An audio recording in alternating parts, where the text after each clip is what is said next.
Linux. What's going on, guys? Kat. Hi, guys. Son Goku and Chichi. Start us off, Kat. What do you got to say about Goku and Chichi? Okay. I'll get the shovel. So, Goku and Chichi, they get a lot of hate. Now, I can understand why. It's because, of all the couples in the Dragon Ball universe, they have the worst interactions with each other, I'll admit, but there's a reason that Goku loves Chi-Chi and vice versa. I really love, even though it's anime only, I'm going to take it to the Cell Saga, right? When Goku wakes up from his heart attack and him and Chi-Chi, they reconvene. The way that you see that they love each other, that's really cute. And a lot of people will argue, oh, that's anime only. That's not in the manga. It doesn't count. I personally love it. I understand that Chi-Chi's a tiger mom. Let's break down Chi-Chi for just a second here. So Chi-Chi's crazy, but she has a reason to be. Like from the time she's a little girl, she's seeing all these crazy things happen. Her son almost dies multiple times. Her husband does die multiple times. She just wants to raise a nice, quiet family, live in the hills, not worry about much. And she can't help that Goku doesn't have a job. She can't help that Goku has to save the world. So we would all have a little PTSD. Let's be honest. But for the most part, she's supportive. She trains Goten. I really love, I love a good couple. And while I love Goku and Chi-Chi, I'm saving all my chutzpah for my number one, which we'll get to later. But I just think that people, oh no, I'm really sorry. Majin Buu came along again. Yeah, Majin Buu, get out of this. He's so awful. He's not a good person. But Goku and Chi-Chi, like I said, they get a lot of flack, but they have good moments. Anime only, manga only. They're not awful. Chi-Chi just gets a bad rep because she's a different type of mother than like 18 or Bulma, Bulma's spunky. She's going to go out there and do what she wants to do. 18's a fighter. Chi-Chi's kind of a fighter. Kinda. She's good, but she really just wants to be a good family, wholesome mom. She can't help her family, But she loves them. She was willing to put up with Goku despite him being broke. How many people are going to do that now? That's the real question. You guys know Goku has not worked a job, and she's still like, you know what? I'll cook for you. I'll raise your children even when you're not around. She deserves some props. She gets too much hate. She gets way too much hate. Thank the heavens for Piccolo. It's funny, actually. The surrogate dad. Let's just talk about the parental aspect of Goku and Chi-Chi. This goes back to the lack of communication. Like, neither one of them ever really talked to Gohan. Like, ever. I think Goku has like a little heart-to-heart when they're training in the hyperbolic time chamber. Mm-hmm. But like, as far as like getting to actually know Gohan, the only one who ever does that is Piccolo. Chi-Chi's like the super stereotypical overbearing mom who wants to control Gohan. She doesn't want him to end up like his dad. Goku just kind of wants him to follow in his footsteps and be a warrior, but that's just natural like blood of a Saiyan with him.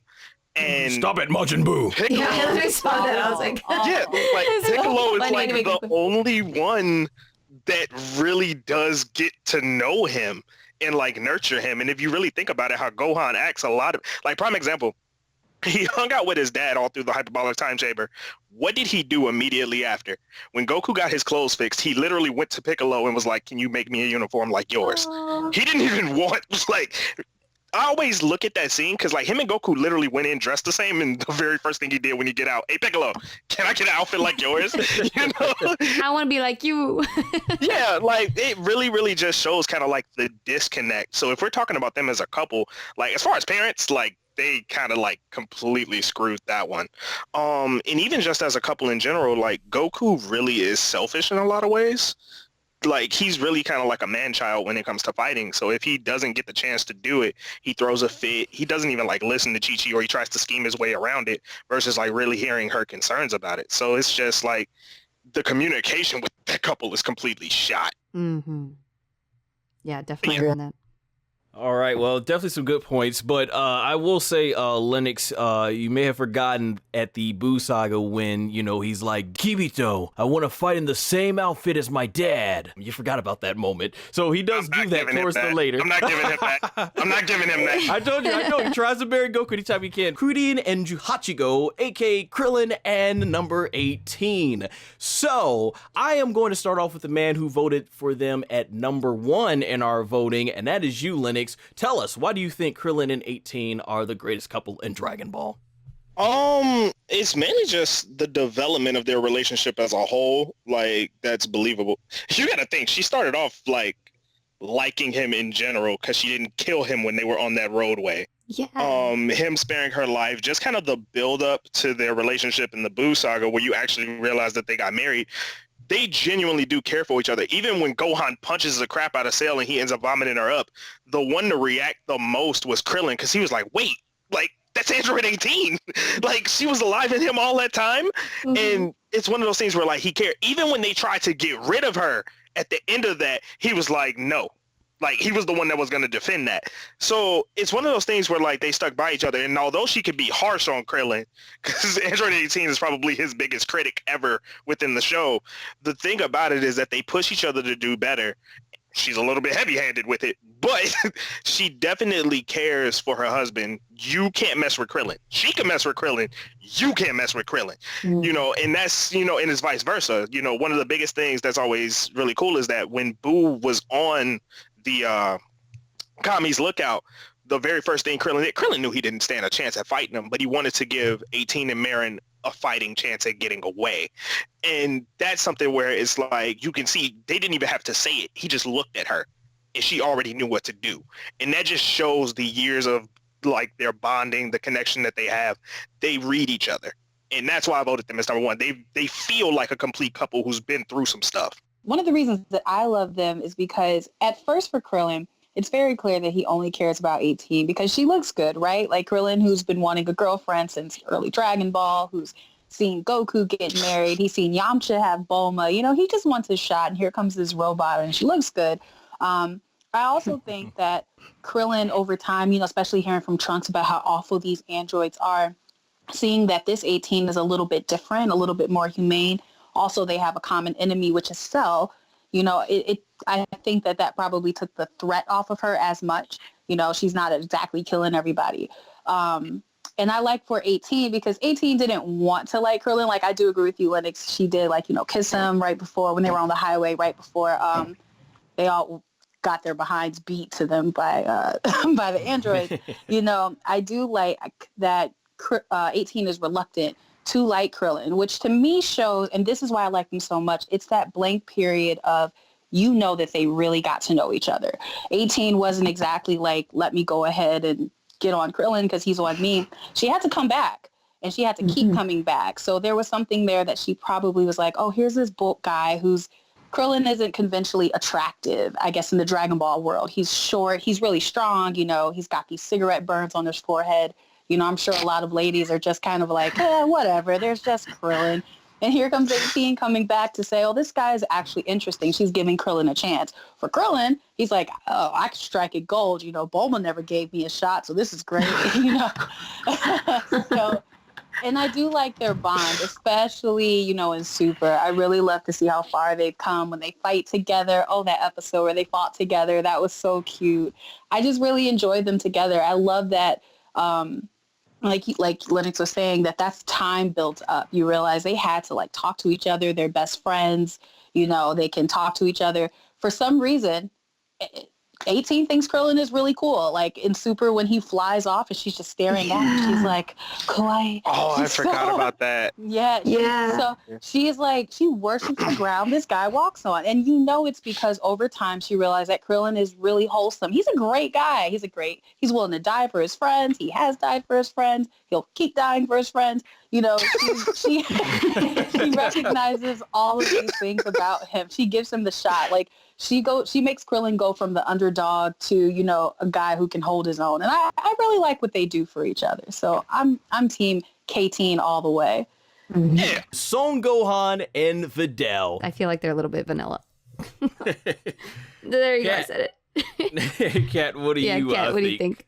So actually, to kind of piggyback off what you're saying, they are a vanilla couple. That's the greatest terminology, but that is why I love them. One thing about Gohan and Videl is they are, in comparison to like all the other couples, they have the cutest story, right? Like they're just together. They love each other. I really love the line when they kind of separate when Gohan's flying and she's like, when you come back, let's date and stuff. And she's finally like giving it in to him. Like everything that they do is really cute. You can tell even after they get married, they still really love each other in that really cute, wholesome way. They, especially in those like filler episodes in Super when, like you were saying, that that girl was trying to push up on Gohan and Videl was like, oh no, my man is good. I love that. I love that there's no one else for Videl but Gohan. There's no one else for Gohan but Videl. Like it's just no one else is going to work. I do hate that they didn't keep fighting together. Like I do hate that they kind of made Videl just become this like laid back. Okay, I'm gonna hold on. I do hate that they made like Videl this laid back kind of like housewife where she didn't have that same spunk until those filler episodes. You kind of see that spunk again. I liked that spunk. Gohan for me is the good parts of Chi-Chi and Goku, right? Like he's naive, which makes him adorable. He's not so into everything that just a small bit of obliviousness. You just need just a little bit where you're not so in tune with everything. And that's Gohan. And then he's nurturing like Chi-Chi. He has all of their good parts from the time he's a little kid up until he's a teenager. All the things that we loved about Gohan, he just keeps building and building. And Videl recognizes this and vice versa. He's not treating Videl because like this great person because she's the daughter of Mr. Satan because he knows the truth. So that gives her, I think, this opportunity to just kind of let everything just die down. She doesn't need to be this power-hungry go-getter. She can just be Videl. She recognizes that Gohan is stronger, so she admires him. They have all the qualities that make you a good couple together. Mm-hmm. If my number one wasn't my number one, they would be my number one. Me too. They're really cute. Like, especially, you kind of wonder for Toriyama to say, oh, I can't write romance. And then he writes Gohan and Videl. It's like, you definitely can write romance. You could have did a little bit better in a lot of other areas because these are great, especially for shonen. It's sweet. There's no angst. There's no bad. It's just they work together. They get together. They stay together. The worst part about their relationship is GT Pan for me because I don't know what happened there. I don't know what's going on. I get that. Yeah, but I love them. I do. I really love them. Yeah, like I said, if this was real life, perfect couple. Perfect couple. Yeah, perfect couple. Totally. Linux cannot stand Gohan. Linux hates Gohan. He buries I still hate the character. So I hate the character. I can't. But did you hate him in Cell Games? I hate him. Period. Like really, I love him in Cell Games. I had a crush on him. Oh my gosh, he's adorable. You guys listen to one of our Dragon Ball Super reviews. It's he goes in his whole rant. But yeah, as long as he's sitting there seething. Look at him. Oh yeah, I was looking as we were all three talking. I was looking over to my other screen where Linux is, and he's just like. I can't wait to get this out. I've never heard anyone say they don't like Gohan. Like, I mean, now he's lame. Gohan, he's lame. I get it. Yeah, there are certain parts of Gohan, but yeah, Linux. For as long as I've known him, he's never liked Gohan. So I'm very interested to hear. You buried the character so much. Are you gonna bury his relationship? Do you respect him as a husband, as a family man? Let's hear it, Linux. It goes back to kind of what. It goes back to what she said. It goes back to what Becca said. If this was like real, even if it wasn't real life, like their relationship is so like overly romanticized. Like it's the perfect relationship, and I think that's why I don't like it. It's because it's like the lack of angst, the lack of the complexity of getting over trials. You're not gonna always see eye to eye in a real relationship, and I hate the fact that they do. It's like they are never angry at each other. Ever. Like they're never angry. There's never a problem. They're always in unison. It's like this isn't real. And it kind of goes back to one of the reasons why I don't like Gohan. It's because everything about him just seems convenient. And this is one of those things where like this relationship is almost too good to be true. It's not real. You know what I mean? It's cute. I get why people would like it, but I personally, for what I look for as far as characters and development, it's just too good to be true. It's way too good to be true. that's why it ended up as number 3 on my list, because like I just can't see it. Like, that's not real. Hatred for Gohan aside, because I think he's a pansy, but like it's just the complexity of the relationship is so. I'm trying to think of like the best way to describe it. It's like Brady Bunch. Like, the mom and dad always get along. Like, that's what it reminds me of, and it's so staged that I just cannot get behind that type of relationship. That's all it is. I can see that. I will say though, they did mention in Oz they will have ups and downs, but it's just part of those. It's just we don't see those moments. I think that's the big thing. Yeah, those moments you're talking about are played out on screen for us all the time with the other couples, but for them it's never. But see, another thing too is, remember Toriyama's writing. I think he just takes a simple approach to Gohan and Videl. That's the thing. Like the other ones, he's probably tried to be more complex with them. That's what I think. That's just Toriyama as a writer, right? But that's the problem though. Like, I mean, I get you want to show kind of like the best of it. Like with Goku and Chichi, he showed the worst. With Gohan and Videl, he kind of shows the best. With Krillin and 18, you kind of get to see the end of a long journey. And then with the other couple in discussion, you get to see it come to fruition from start to finish. Like, I get it. You know what I mean? So he took different writing directions with it. It's just that me personally, I'm not a fan of the happy, like the overly happy ending. You know, I just I've always can't do known it. that. Yeah. Yeah, I can't do it. Well, because it's not real. Like, it just seems so fake and so staged to me. Like, I just cannot get invested in that. But hey, great opinions, everyone. I'm pretty sure Toriyama's, well, a lot of people feel Toriyama's doing that already with Gohan, but you've probably taken a lot of Gohan's fans' hearts right out right now, I assume. But don't worry. Got many more. Many more. But great takes. I mean, that could be a whole nother video. Geez. Oh, absolutely. All right, let's Character get assassination. to our final couple, Vegeta and Bulma. Linux, you're the big Vegeta fanboy. I'm surprised this did not make your number 1, but go ahead, let's hear it. Me and you actually agreed to them being at number 2. Let's go ahead and hear it. Wow. No, the only reason, literally the only reason why they didn't make my number 1 is because I feel that relationship is still playing out. Once again, we've seen the entire timeline from when he first hits Earth till currently in Super, him and his interactions with Bulma. I even think on Namek, when he had the opportunity to kill her, he didn't. In the cave, he literally had the opportunity to just end Bulma right there, but he didn't.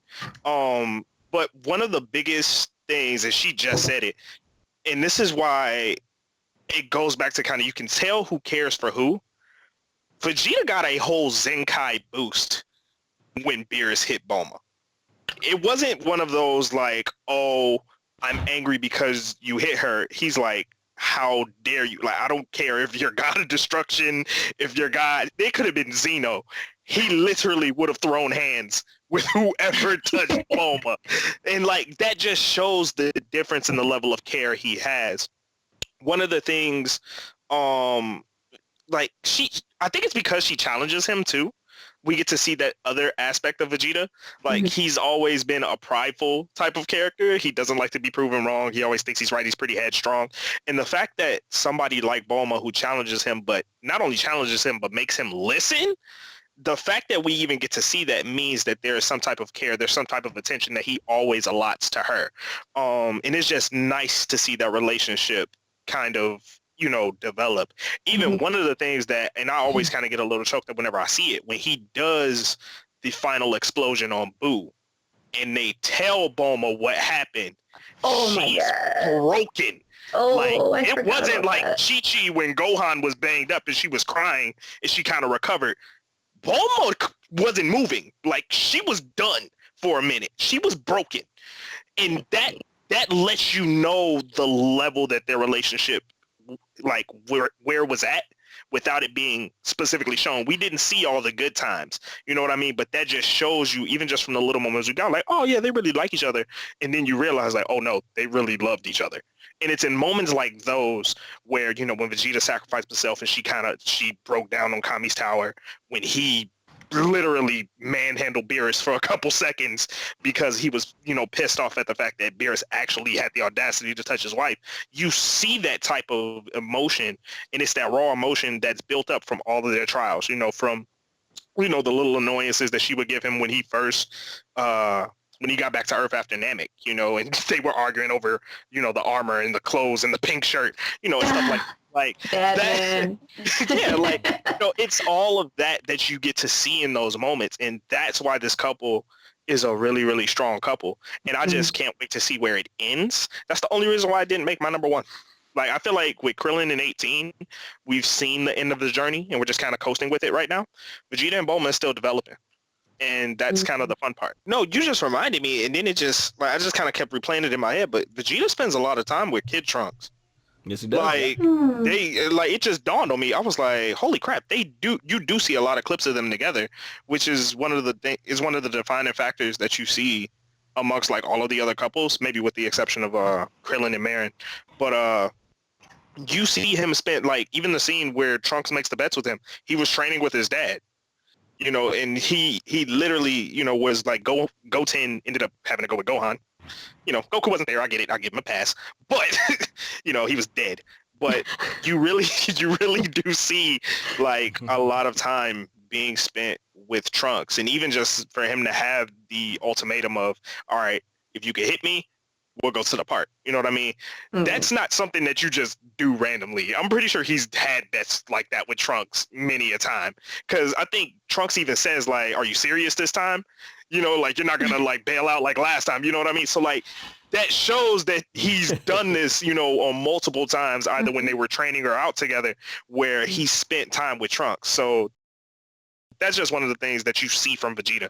I love them so much that I had to get them tattooed on me permanently because I love them. Nice.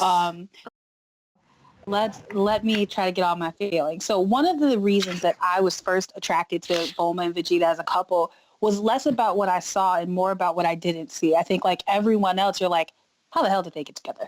How? Please explain, like, how this ruthless killer, because they just immediately go from Vegeta touching down, and next thing you know, Bulma has a baby. It's Vegeta's, and he's gone in space. So you're like, what happened?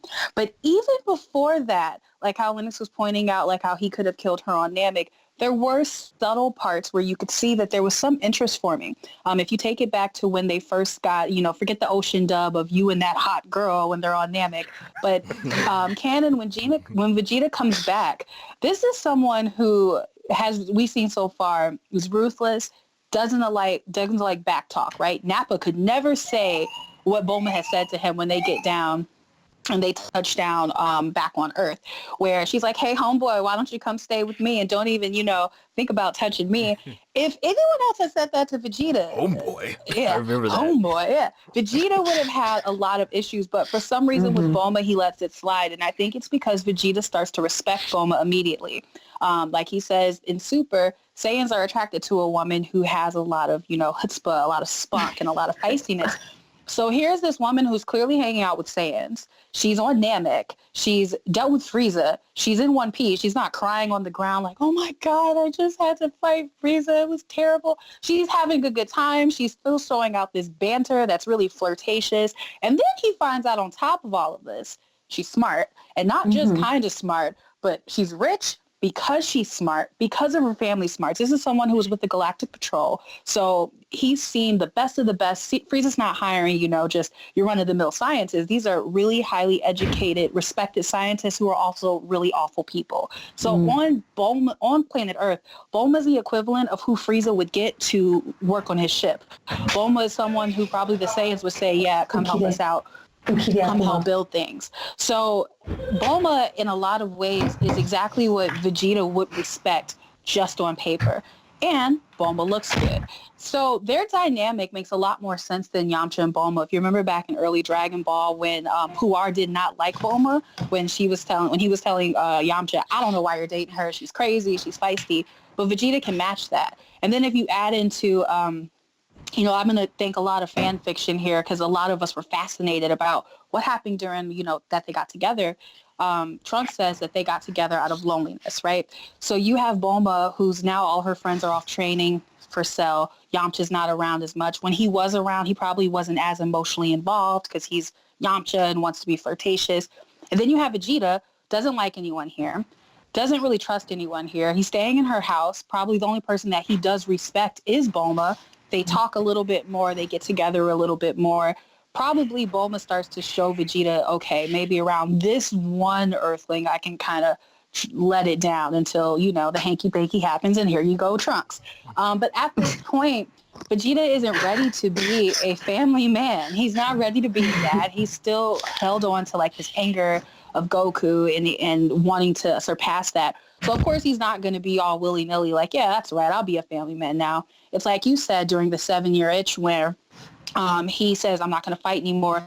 He has no choice but to be around his family. You know, he's not awful. He's not a person who does not experience some sort of familial love because King Vegeta clearly loved his son, you know, in the way that Saiyans love their sons. So he knows, he has good examples of what it means to be a good parent, you know? So I think that time where they could really build together and become this family man so you can get to the point where I think the subtle cue of if you take it to where he's being controlled by Babidi and they're at the tournament, when Vegeta kills all those people, the person who's most surprised is Bulma. We as the audience aren't surprised because we're like, oh, well, we knew that Vegeta's a douche. But Bulma is like, oh my God, how can he do that? How else would someone have that reaction unless you've seen someone change or you've seen someone become like better over time and become this person that's completely different than the Saiyan saga. And like you said, Linux, I don't think that their story is done. I do love what Super did for them, those really small moments. You know, even something very subtle is if you take whose birthday party was it? I can't remember, where they had Beerus trying to pretend he was, what's the nipple guy's name? Monaka? Monaka. Yeah, Monaka. When during that Wasn't it Marin's? Was it Marin's or Brawl's? It was someone's birthday, but there's this small scene that's really poorly drawn where Vegeta is like protecting Bulma. He has her about the middle and he's kind of like holding her away. Little small things like that makes you realize that he's really attached to Bulma. He's not just Trunks. She doesn't just become like, oh, the mother of my child. She's probably his best friend. She's probably, you know, the person that he respects the most on this planet. She's, once again, she's Bulma. She looks good, you know? Like, and even in the Broly movie, I love when she's saying, oh, I want to be 5 years younger. And Vegeta makes this face like, you look fine the way you are, you know? Those little things like that, that's why they're my favorite couple, because the characterization and the character development for Vegeta, everything actually can be attributed to his family. It's not because of Krillin. It's not because of Goku. The only factors why Vegeta became a better person over time was Bulma and Trunks. They get all the credit, in my opinion. Because, I would agree with that. Yeah, and that's great. Like, that's fantastic. The two people, this girl with a nasty attitude that couldn't make it happen with Yamcha, that we've seen, you know, constantly butting heads, changed the biggest villain that we've seen, aside from like Frieza and Cell, like one of the biggest villains that we've seen so far. She changed him just by having his baby and being around and probably not taking his bull crap. That's what, and he listens to her. Anyone else can't say the things that Bulma says to Vegeta, even in Super, when he's late to her birthday party and she screams at him on the phone. What's he do? He goes to her birthday party. Yeah, he's like, whatever. He tells Goku at some point, don't even try to argue with Bulma. She's just going to do what she wants. Vegeta, the same dude who, like, when Nappa tried to say something, he's like, are you saying something to me? This 6-foot-tall guy with muscle gave Vegeta an attitude, and Vegeta was getting ready to obliterate him, but Bulma's screaming at him. He's like, guess I'll go satisfy my wife. No big deal. I just can't. I have nothing but good things to say about them. I think, honestly, out of any anime I've seen, they're the most interesting couple because there's not a lot shown. So you're just kind of left with these puzzle pieces to put together or Easter eggs. If you play like Xenoverse and all the even fighters, they have those moments where you get those little Easter eggs. I think that they're intriguing because you don't see it. And then when you do see it, it just confirms what you thought was happening in the first place. So I love them. That was beautiful. That whole thing, that was just beautiful. Very well done. Every word. I'll add on to, I do think Goku had a huge help in developing Vegeta as well, because everybody called him jerks. Goku was always the one person that never let Vegeta really get under his skin. I think Vegeta, Bulma, those two really saw the best. And you had Trunks. They all three saw the absolute best in Vegeta. And if